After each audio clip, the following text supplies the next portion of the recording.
Assalamualaikum warahmatullahi wabarakatuh. Terima kasih kami ucapkan kepada Ibu Yuninda Trianingsih, SPC MPC Psikolog, selaku dosen pengampu kami dalam psikologi konseling. Terima kasih kami ucapkan kepada Ibu telah memberikan kami kesempatan untuk mempresentasikan hasil diskusi kami mengenai pendekatan behavioral dalam psikologi konseling. Baiklah, materi pertama akan dibacakan oleh Indria. Pada Indria dipersilakan. Baiklah, materi pertama yaitu konseling behavioral. Yang pertama itu ada filosofi dasar behavioral, yang seperti yang kita tahu, banyak tokoh-tokoh yang melakukan penelitian eksperimen behavioral. Salah satunya contoh seperti Ivan Paulo dalam classical conditioning, B.F. Skinner, Albert Bandura, dan Wolfe. Konselor dalam pendekatan behavioral dilakukan untuk membantu individu mengubah perilaku berlebih dan maladaptif, sehingga dapat menyesuaikan diri dengan lingkungannya. Yang selanjutnya itu ada konsep dasar.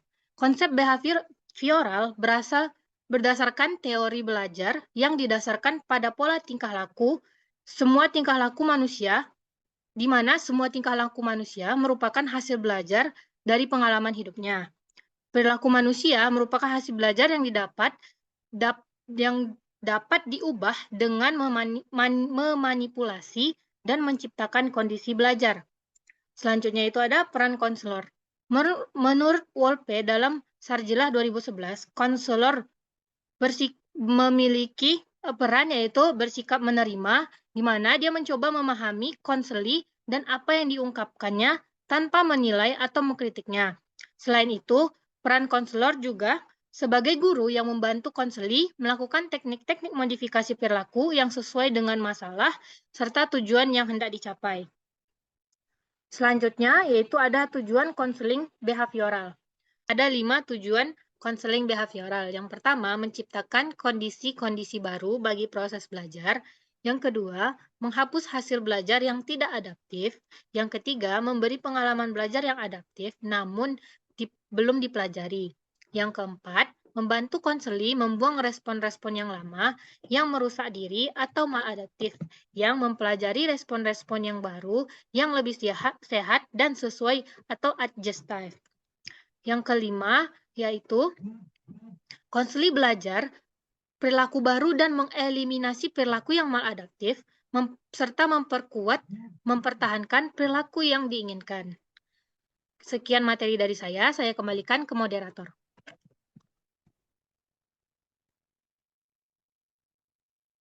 Baiklah, untuk materi selanjutnya dengan saya sendiri, itu mengenai teknik behavior counseling. Yang pertama yaitu latihan asertif.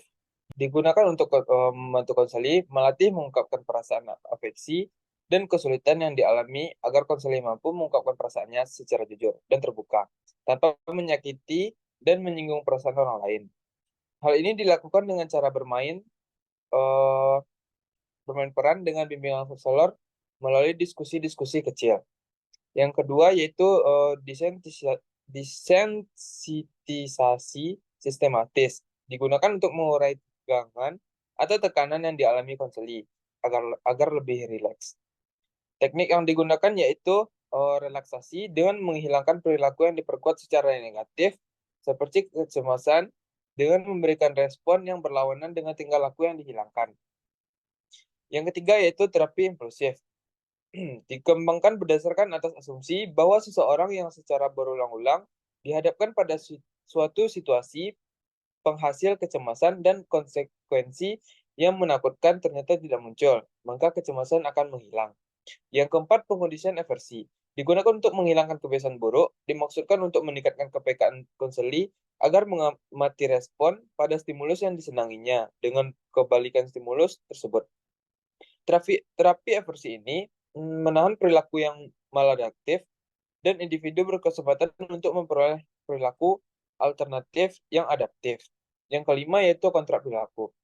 Kontrak perilaku didasarkan atas pandangan bahwa membantu konseli untuk membentuk perilaku tertentu yang diinginkan dan memperoleh ganjaran tertentu sesuai dengan kontrak yang disepakati. Selanjutnya yaitu therapeutic relationship counseling behavioral.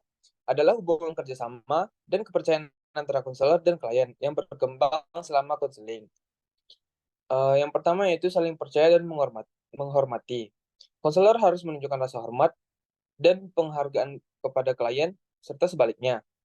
Kepercayaan yang saling menghormati adalah dasar komunikasi yang terbuka dan jujur. Yang kedua yaitu empati dan pemahaman. Konselor harus memahami perasaan dan mengamati pengalaman klien dari sudut pandang mereka. Konselor juga harus menunjukkan empati dan mendengarkan dengan cermat tanpa menghakimi. Yang ketiga yaitu kejelasan dan konsistensi. Konselor harus menjelaskan dengan jelas tujuan dan proses konseling kepada klien. Konselor juga harus konsisten dalam perilakunya dan memenuhi janji yang diberikan kepada klien. Yang keempat yaitu kerjasama. Konselor dan klien bekerja sama untuk mencapai tujuan konseling. Klien berpartisipasi aktif dalam proses konseling dan bertanggung jawab untuk mengubah perilakunya. Baiklah, pemateri selanjutnya yaitu Zira. Selanjutnya, yaitu keterbatasan dalam konseling behavioral. Yang pertama, yaitu klien tidak memiliki kesempatan untuk berpartisipasi secara kreatif dalam penemuan atau aktualisasi diri secara keseluruhan. Yang kedua, ada kemungkinan klien mengalami depersonalisasi saat berinteraksi dengan konselor. Yang ketiga, keseluruhan proses mungkin tidak cukup untuk klien yang memiliki masalah yang tidak dapat dikaitkan dengan perilaku yang jelas. Dan yang terakhir, bagi klien, potensial sedang hingga tinggi yang mencari makna dan tujuan hidup mereka, tidak banyak yang bisa diharapkan dari konseling behavioral. Selanjutnya, studi kasus. Untuk kasus, Boy sering terlambat masuk sekolah. Ibunya tidak berhasil membuat Boy untuk bersiap-siap sekolah lebih cepat.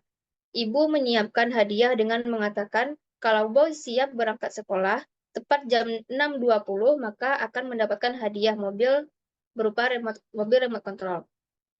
Saat Boy bisa bersiap, tepat pada pukul 6.20, ibunya memberinya hadiah berupa remote control. Hal ini dilakukan beberapa kali sampai terbentuk perilaku yang diharapkan. Jika dalam jangka waktu lama hadiah memberi remote control dihilangkan, Boy mungkin akan terlambat kembali. Untuk analisis kasusnya, dari ilustrasi tersebut, perilaku Boy yang muncul semata-mata karena hadiah merupakan prinsip belajar dari classical conditioning Pavlov. Berbeda kondisinya jika menggunakan prinsip operant conditioning oleh Skinner yang memberikan reinforcement saat anak secara mandiri dapat berperilaku seperti apa yang diharapkan. Perilaku baru yang muncul akan cenderung menetap karena kesadaran muncul dari dirinya sendiri. Selanjutnya, saya kembalikan ke moderator. Baiklah, sekian presentasi dari kami. Terima kasih atas waktunya. Assalamualaikum warahmatullahi wabarakatuh. Waalaikumsalam warahmatullahi wabarakatuh.